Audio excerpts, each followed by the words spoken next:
네, 안녕하십니까? 네, 이번 시간에는 그 행동주의 상담에 대해서 학습하도록 하겠습니다. 네, 행동주의 상담입니다.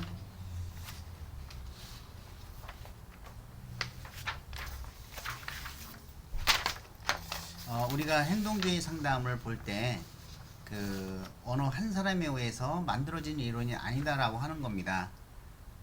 그래서 이 행동주의 상담은 그 어느 한 이론에 의해서 체계화된 것이 아니고 이미 체계화된 학습 이론을 상담에 응용하고 있는 것이죠. 그래서 여러 학자들에 의해서 만들어졌다, 체계화됐다라고 볼 수가 있겠습니다. 자, 그 중에 이제 우리가 그 대표적인 학자 파블로 여러분 잘 아시죠? 이 고전적 조건 형성, 개 실험을 하는 것이죠.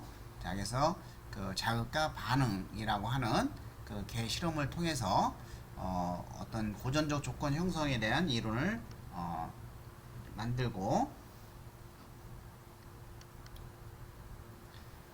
두 번째 대표적인 학자는 이제 스키너입니다. 자, 스키너의 이제는 그 비둘기 실험, 스키너 조작적 조건 형성, 조작적 조건 형성을 완성시킨 이러한 그 사람이죠. 반둘라 사회학습 이론.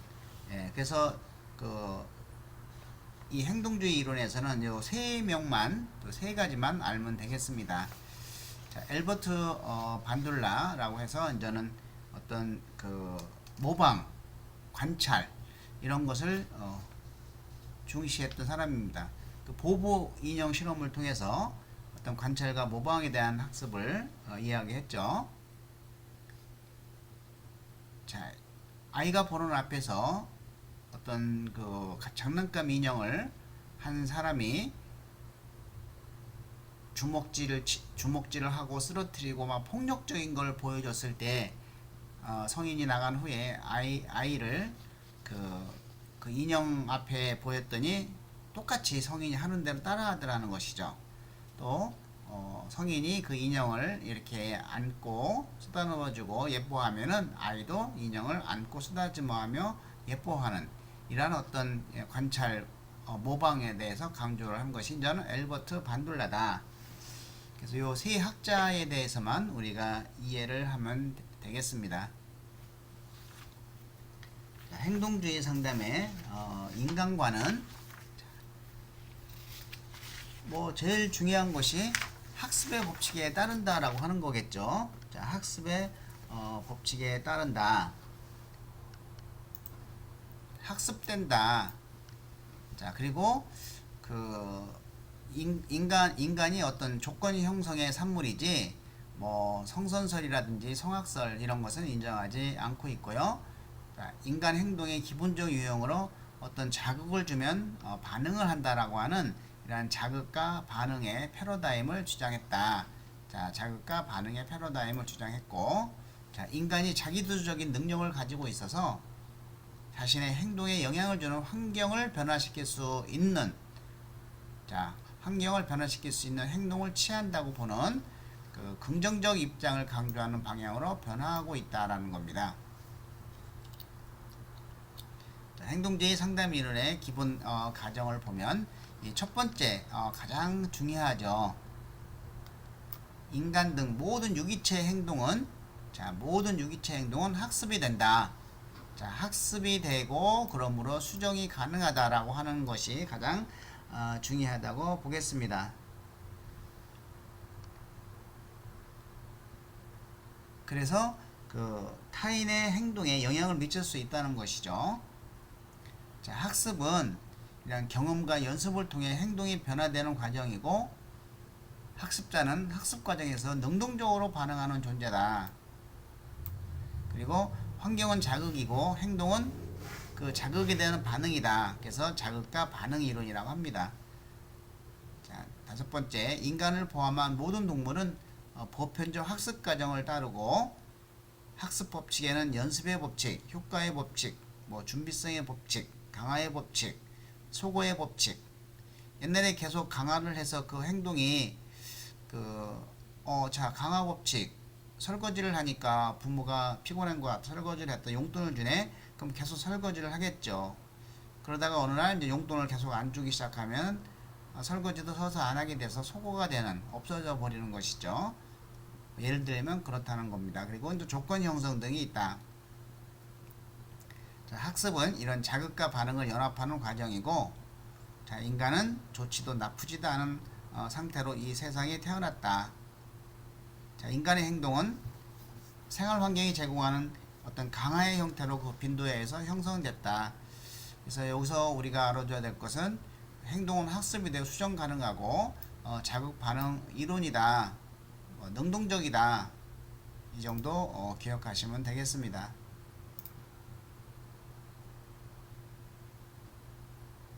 자, 관찰이 가능한 행동에 관심을 가지고 또 재조건화 또는 재학습에 의해서 규정될 수 있다는 겁니다.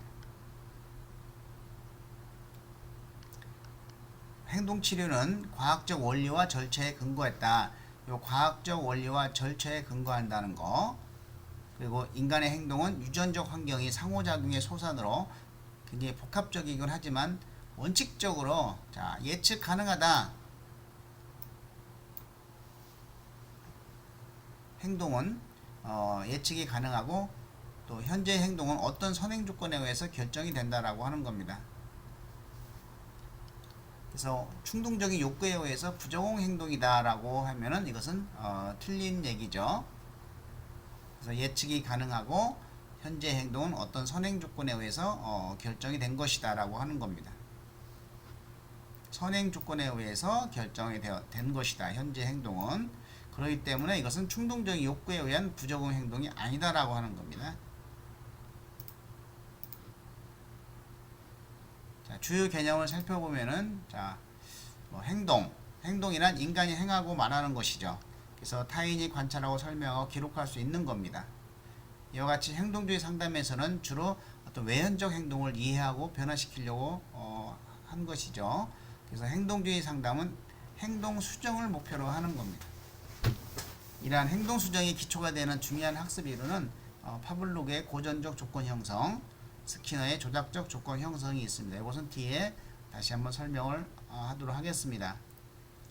자, 행동 수정이라고 하는 것은 인간의 행동을 분석하고 수정하는 것이다. 분석이라고 하는 것은 환경과 특정 행동 간의 기능적 관계를 확인하는 것을 말하는 것이죠. 수정이라 하면은 행동을 변화시키도록 돕기 위해서 절차를 개발하고 이행하는 것을 말한다. 자, 용어 정리 그냥 우리가 이런 게 있구나라는 것만 알아두면 되겠습니다. 표적 행동. 자, 표적. 이거는 행동 수정해야 될 행동이죠. 표적 행동이니까. 과잉 행동은 이것은 그 개인의 빈도나 지속 시간, 강도를 좀 감소시켜야 할 바람직하지 않은 표적인 것이죠. 자, 과잉이 하니까 좀 감소시켜야 되겠고 결핍회니까 증가시켜야 되겠죠. 증가시켜야 될 바람직한 행동이다라고 보시면 되겠습니다. 결핍이라고 해갖고 이게 바람직하지 않은 행동이 아니고 바람직한 행동입니다. 결핍 행동은 증가시켜야 될 바람직한 행동을 이야기를 합니다. 자, 여기서 우리는 이 고전적 조건 형성 잘 보셔야 되겠죠. 파블로그의 고전적 조건 형성. 자, 처음에 개한테 먹이를 줍니다. 이거는 무조건적인 자극이죠. 그러면은 먹이를 주면은 침이 흘러요. 이것도 무조건적인 반응이죠. 자, 2단계는 무조건적인 먹이를 주면서 조건으로 종을 치기 시작했어요. 처음에 종소리만 쳤을 때는 별 반응이 없었는데 먹이를 주면서 종소리를 치니까 무조건적인 반응이 일어나더라는 거예요. 침 분비. 3단계는 먹이는 안 주고 조건 자고 종소리만 쳐도 침이 분비된다. 이것은 이미 조건이 된 거죠. 조건 반응이 된 거죠. 침 분비가 된다. 이것이 이제 고정적 조건 형성인데 이 고정적 조건 형성의 이론에 의해서 만들어진 상담이 기법이 바로 이제 체계적 동감법이라고 하는 겁니다. 자, 이 체계적 동감법은 뒤에서 또 하겠지만은 굉장히 중요합니다. 그래서 이것은 체계적 동감화는 불안과 공포증이 있는 내담자에게 사용하는데 단계가 있습니다. 자, 1단계는 근육 훈련이죠. 근육 이완 훈련. 근육 이완을 시켜준 다음에 불안 의계 목록 작성, 불안한 목록들을 쭉 작성해서 뭐 쉬운 거부터 어려운 거까지 쭉 작성하는 것이죠. 그리고 세 번째는 이제 이와 같이 불안 의계 목록에 따른 둔감화를 실시하는 겁니다. 그래서 근육 이완 훈련, 불안 의계 목록 작성, 불안 의계 목록에 따른 둔감화, 이것은 매우 중요한 건데 뒤에서 다시 한번 자세히 하도록 하겠습니다. 자, 두 번째는 조작적 조건 형성으로, 자, 이 고정적 조건 형성에 의해서 만들어진 상담 방법이, 자, 체계적 둔감화, 체계적 둔감화, 체계적 둔감법. 자, 이 조작적 형성에 의해서 만들어진 강화라고 볼 수가 있겠습니다. 강화. 자, 그래서 이 이론에 의해서 만들어진 그 내용이죠. 그래서 체계적 둔감하고 강화는 매우 중요하다고 볼 수가 있겠습니다. 자, 조작적 조건 형성은 그 1단계는 반응 행동을 보이죠. 이건 자동적 반응이에요. 밝은 빛이 딱 하면은 동공이 딱 수축이 되죠. 고양이 같은 걸 보면. 네, 두 번째는 이제 조작 행위죠. 사건에 의해서 강해지거나 약해지는 것이죠. 읽기, 쓰기, 차 운전하기, 포크 사용하기. 계속적으로 행동을 하면은 이제는 강해지는 것이죠. 자, 이거를 스키너 상자에 비둘기를 넣고 실험을 했죠. 처음에 비둘기는 무심코 그냥 레버를 눌렀는데 어떻게 해요? 먹이가 나왔어요. 그리고 또 무심코 레버를 누르면 먹이가 나왔어. 계속 반복되면 레버를 누르면 먹이가 나오는 거라고 학습이 되는 것이죠. 자, 강화를 하는 겁니다.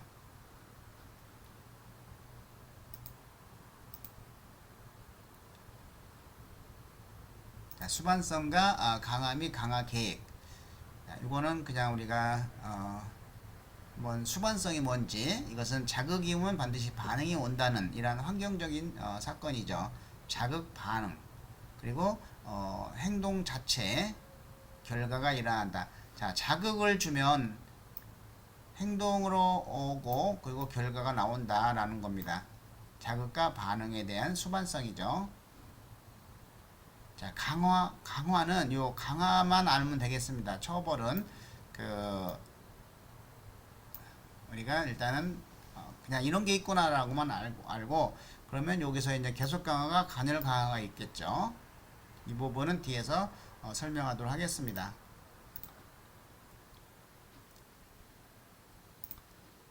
예, 이제 강화에 대해 살펴보겠습니다. 이 강화는 요 정적 강화, 부적 강화, 이 강화만 하도록 하겠습니다. 어떤 행동에 뒤따르는 사건이 그 행동을 다시 일으키게 하려고 하면 어떻게 해야 돼요? 어떤 강화를 줘야 되겠죠. 그래서 그 행동을 다시 일으킬 가능성을 증진할 때 어떤 행동을 증가시키는 자극을 일컫는 것이죠. 바람직한 행동을 증가한다든지 학습 동기를 촉진한다든지 이럴 때 많이 쓰입니다. 자, 첫 번째 정적 강화는 어떤 행동이 정적 강화물에 의해 뒤따를 때 반응의 빈도가 증가되는 강화죠. 잘할 때 사탕 주는 겁니다. 잘할 때 칭찬하는 거, 이와 같이 보상을 주는 거라는 것이죠. 그러면 이런 칭찬받고 해서 숙제를 한다는 겁니다. 또 교실 청소를 하는 사람에게 과자를 주는 것이죠. 우리가 프로그램 참여 어디 학교에 가서 프로그램 진행을 하게 되면 이 참가자에게 강화물을 주죠. 사탕이라든지 아니면 초콜릿 같은 거. 자, 부적 강화는 좋아하는 걸 뺏는 거예요.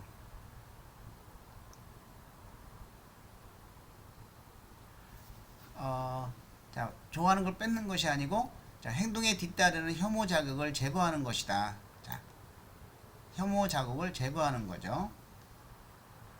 반응의 빈도를 증가시키는 강화다. 자, 잔소리가 듣기 싫어서 숙제를 하는 것이죠.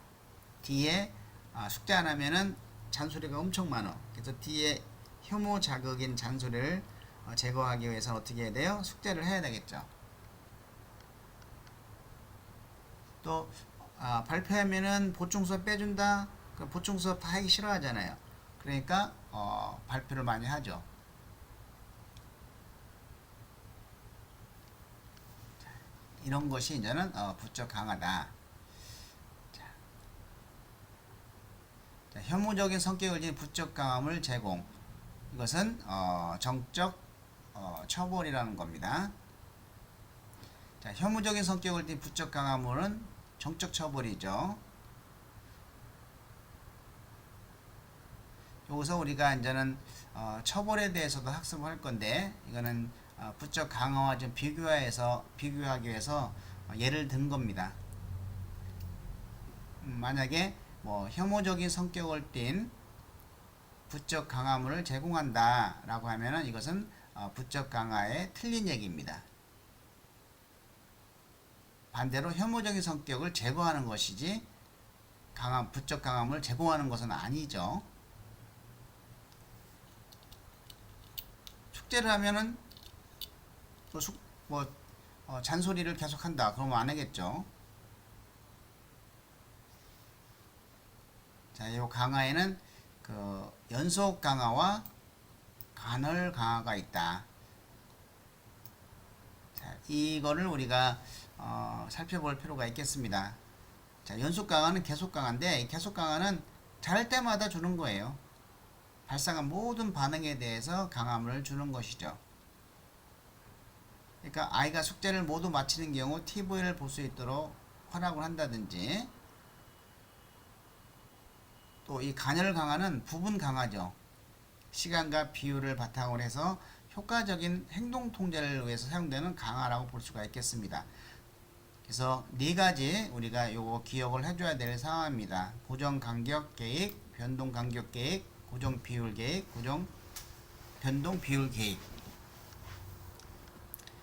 자, 계속 강화보다 간헐 강화, 부분 강화가 훨씬 더 효과가 더 있다.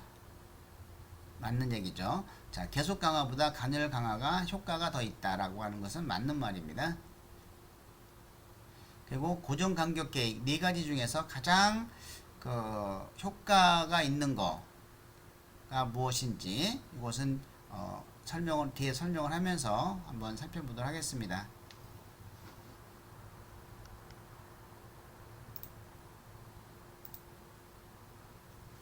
네 가지 간헐적 강화를 살펴보도록 하겠습니다.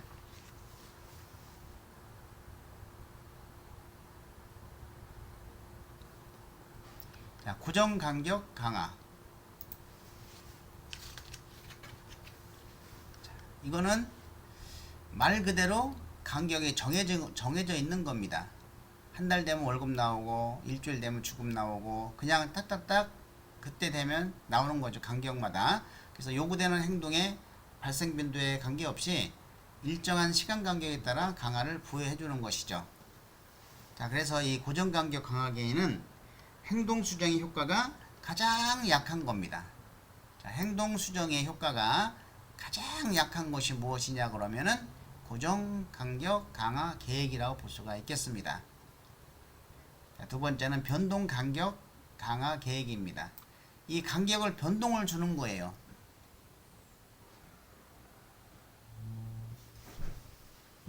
자, 그래서 이거는 우리가 보너스라고 볼 수가 있겠어요. 그래서 이 불규칙한 시간 간격에 따라서 강화 요인을 제공하는 것이죠. 아이에게 사탕을 평균 1분에 하나씩 준다고 했을 경우는 1초에서 120초 사이에 어느 순간에 사탕을 주겠다는 것이죠. 이 간격을 좀 변동시켜 주는 것이죠. 뭐 낚시에 대한 것은 바로 이제 변동 간격 강화 계획이라고 볼 수가 있고, 또 보너스도 우리가 변동 간격 강화 계획이라고 볼 수가 있겠습니다. 자, 세 번째는 비율 강화 계획입니다. 이거는 비율을 따라서 주는 것이죠. 자, 일정한 빈도에 바람직한 행동이 나타났을 때 강화 요인을 제공하는 겁니다. 이것은 우리가 성과급이라고 보면 되겠습니다. 성과급. 잘했을 때, 옛날에도 아파트 분양을 했을 때 분양 3개를 하면은 3개 이상이 되면은 별도로 성과급을 줬죠. 또 옷 공장에서 옷 100벌을 만들 때마다 1인당 100만원씩의 성과급을 지급을 한다. 이런 것을 이제는 비율 강화 계획이라고 볼 수가 있겠고, 이 변동 비율 강화는 도박입니다. 도박. 예를 들어서 동전을 던져서 주사위를 던져서 1이 나오면 10만원을 주겠다. 근데 만약에 1이 안 나오면 너가 나한테 만원을 달라. 10배잖아요. 그러면 던져서 1이 안 나오면 만원 주고 만원 주고, 그럼 언젠가 번전을 하겠지. 계속 던지는 거예요. 그래서 이 변동 비율 강화 계획은 불규칙한 횟수에 바람직한 행동 후에 강화 요인을 제공하는 것이다. 선별적 성과급, 카지노 슬롯머신 복권. 예, 이것은 도박과 마찬가지다. 그래서 가장 강력한 강화는 이 변동 비율 강화 계획이다라고 볼 수가 있겠습니다. 그래서 제일 강화가 높은 것이 비율, 변동 비율, 비율 강화, 이런 순서죠. 가장 약한 것이 고정강력 강화 계획이다라고 볼 수가 있겠습니다.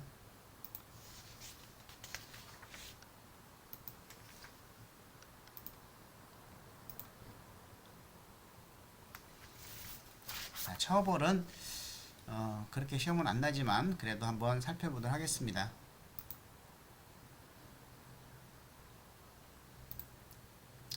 자, 아까 강화는 바람직한 행동을 증가시켜 주는 것이고, 처벌은 바람직하지 않은 행동을 감소시켜 주는 거에 초점을 둡니다. 자, 이것은 바람직하지 않은 행동을 감소시켜 주는 것이다.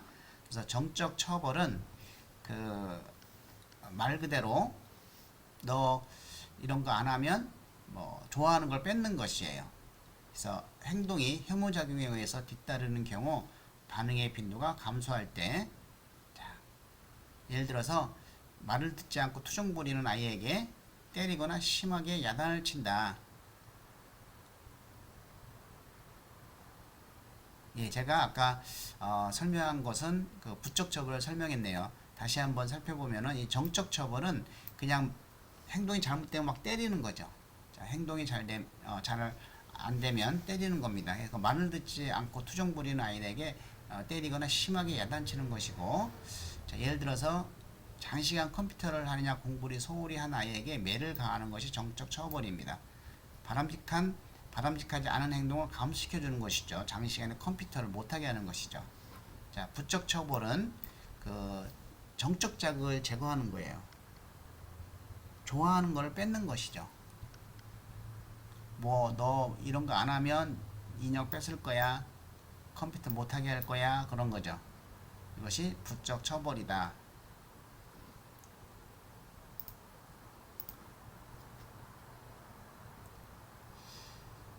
예, 우리가 인지적 행동 수정과 변별과 일반화에 대해서 그냥 잠깐 살펴보도록 하겠습니다. 요 행동주의는 인지적 행동을 수정하는 겁니다. 그래서 요 인지적 재구조와 상당히 우리가 중요하다고 볼 수가 있겠습니다. 자, 우리의 사고 인지를 변화시키는 것을 학습한다면, 자, 우리는 우리의 신체적 반응, 우리의 행동을 훨씬 잘 통제하게 된다라고 하는 건데, 자, 인지적 재구조화는 내담자의 어떤 부정적인 자기 패배적 사고 대신에 긍정적인 진보적 사고를 갖도록 교수하는 체계적인 기법이다. 그래서 부정적인 자기 패배에서 긍정적인 진보적 사고를 갖게 하는 것이 인지적 재구조화다라고 우리가 생각하시면 되겠습니다. 자, 변별과 일반화. 변별은 한마디로 구별을 시키는 것이죠.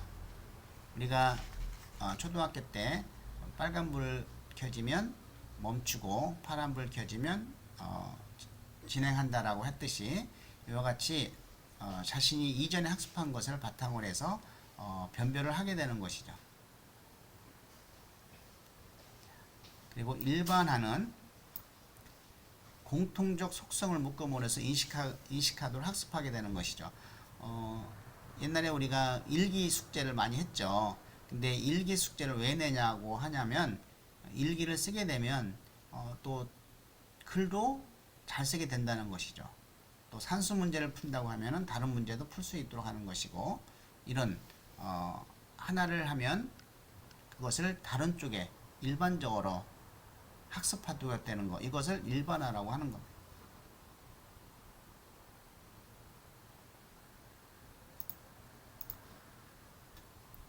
네, 속어는 없어지는 것이고, 그 전에 강화해온 행동이 더 이상 강화 자극의 결과로 오지 않으면 그 행동을 하지 않게 되는 것이죠. 자, 이 조성이라고 하는 것은 처음에는 서툴고 투박한 행동으로부터 단계적으로 차근차근 학습해서 정교한 기술을 갖게 하는 것이 조성이라고 한다. 돌고래와 원숭이의 제주, 서커스 내 기묘한 기술, 이런 것들이 포함이 됩니다. 예, 반둘라의 사회학습 이론은 이것만 알면 됩니다.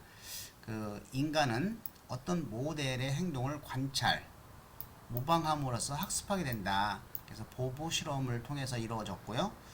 자, 상당 기법은 우리가 좀 중요한데, 내적 행동 변화를 촉진하는 것이 뭐고 외적 행동 변화를 촉진하는 거, 이것은 우리가 구분해서 기억을 해주시기 바랍니다. 체계적 둔감법, 또 근육 이완 훈련, 인지적 모델링, 인지적 재구조화, 사고 중지, 정서적 심사법, 스트레스 접종. 자, 외적 행동은 상표 제도, 모델링, 주장 훈련, 역할 연기, 행동 계약, 자기관리 프로그램, 혐오 치료, 바이오 피드백. 자, 그래서 이 내적 행동 변화 촉진과 외적 행동 변화 촉진의 상당 기법을 먼저 구분해 주시고,